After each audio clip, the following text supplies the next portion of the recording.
The wind howled across the open desert like a wounded animal as Luke Harwood reined in his horse at the top of the ridge. Sunset bled across the sky, spilling red light over the cracked earth and the broken silhouette of the ranch he had just purchased. It looked abandoned, haunted even, just like most things Luke touched. But he wasn't here for beauty or comfort. He was here for a second chance. Luke dismounted and stared down at the property.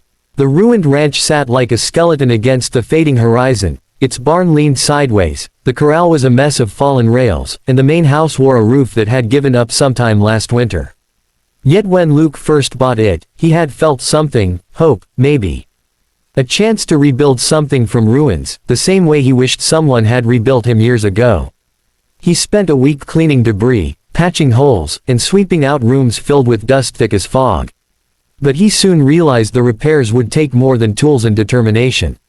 He needed lumber, nails, and hands other than his own. So he rode to town, ordered supplies, and left the ranch alone for a few weeks. He thought nothing of it. Until today. Until he opened the ranch door again, and found them. 4 women, hanged, suspended by thick, coarse rope from the living room's crossbeam. For one horrifying moment, every breath rushed out of Luke's lungs. He staggered back, grabbing the doorframe as the world spun. The sight wasn't bloody, but it was brutal, faces still, bodies swaying slightly from the breeze that slipped through the broken window. It was a nightmare made real. And Luke Harwood, a man who had already lost too much in this world, felt the old darkness claw at his mind. But then, something shifted. One of the women moved. A faint tremor in her hand.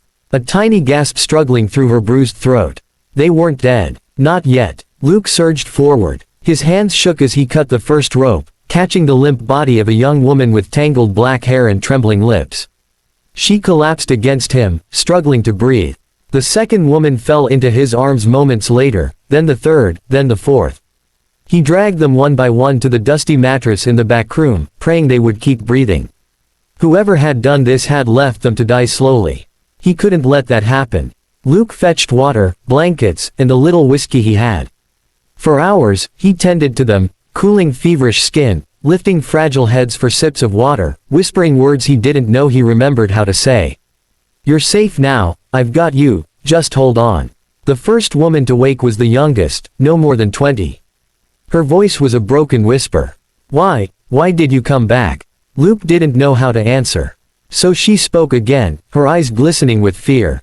"They said no one would return. They said the ranch was cursed." Luke felt a chill move through him. "Who said that?" She hesitated, throat tightening. "Riders. Men with red scarves. They burned our camp. Took us. Left us here to die so no one would know." The remaining women stirred at the sound of her voice, their breaths trembling as memories resurfaced.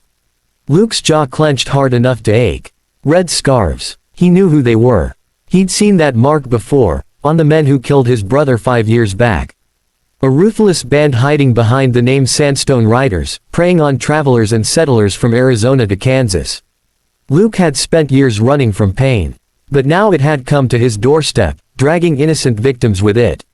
He wouldn't run again. Not this time. The long healing. The 4 women, Amaya, Soralia, Beth, and Azara, stayed on the ranch as they recovered. Luke rebuilt the barn for them first, turning it into a warm shelter, where they could sleep without fear. He cooked when needed, fetched water, and repaired fences while they regained strength. At first, the women barely spoke beyond a whisper. Trauma clung to them like dust. But slowly, day by day, their voices returned, then their laughter, soft and hesitant like a wildfire trying to ignite. Amaya, the youngest, helped with cooking. Beth tended horses with trembling hands that grew surer each morning. Soralia cleaned the house until every board shined. Azara, strongest despite her injuries, worked beside Luke repairing the roof. And every night, they sat together around a lantern, telling quiet stories of who they had been before the riders tried to erase them. Luke listened more than he spoke. And in their courage, he found pieces of himself he thought died long ago. The riders' return. It happened on a cold morning. Dust rose on the horizon, 10 riders, red scarves flapping like warning flags. Amaya froze, terror swallowing her breath. They're back. Luke didn't hesitate. He armed himself with the old rifle he hadn't touched since his brother's death. His hands were steady now, Steady because he wasn't fighting for revenge this time, he was fighting to protect the people who had come alive again under his roof.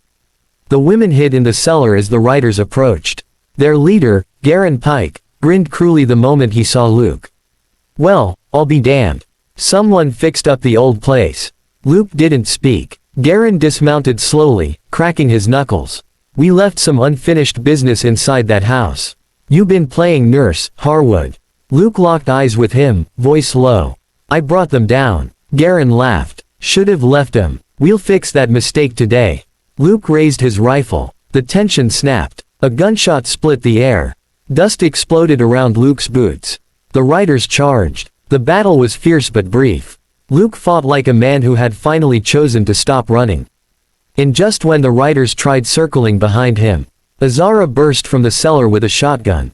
Beth and Sorelia followed with tools, axes, hammers, whatever they could wield. Amaya loaded bullets with trembling but determined hands.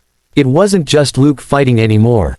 It was a family. Together, they drove the riders away, some wounded, some fleeing, none left with the power they came with. Garen Pike was the last to retreat, bleeding and furious. "This isn't over," he hissed. Luke leveled his rifle. "It is now." Garen turned and disappeared into the dust. Rebirth of a home. Weeks passed. Safety returned. But something deeper grew in its place. The ranch, once a ruin, became a place of laughter, gardens, repaired fences, and rebuilt walls. The women refused to leave when Luke offered to help them travel elsewhere. "This ranch gave us a second life," Sorelia said. "We want to build something with you." Luke didn't argue. Together, they turned the ranch into a refuge, a place where travelers could rest, where lost souls could heal, and where danger had no power. People came from towns miles away to help rebuild, inspired by the story of 4 women who survived the impossible and the rancher who refused to let them die. Hope grew where death once hung. By spring, the ranch had a new name. Second Sun Ranch. Because everyone who lived there got a second sunrise, a second chance. Final message. By the end of Luke Harwood's long, painful journey, he discovered something he never expected. That sometimes, the most broken places become the strongest homes. That sometimes, strangers become family. And that no matter how dark the world grows, someone can always light a new dawn.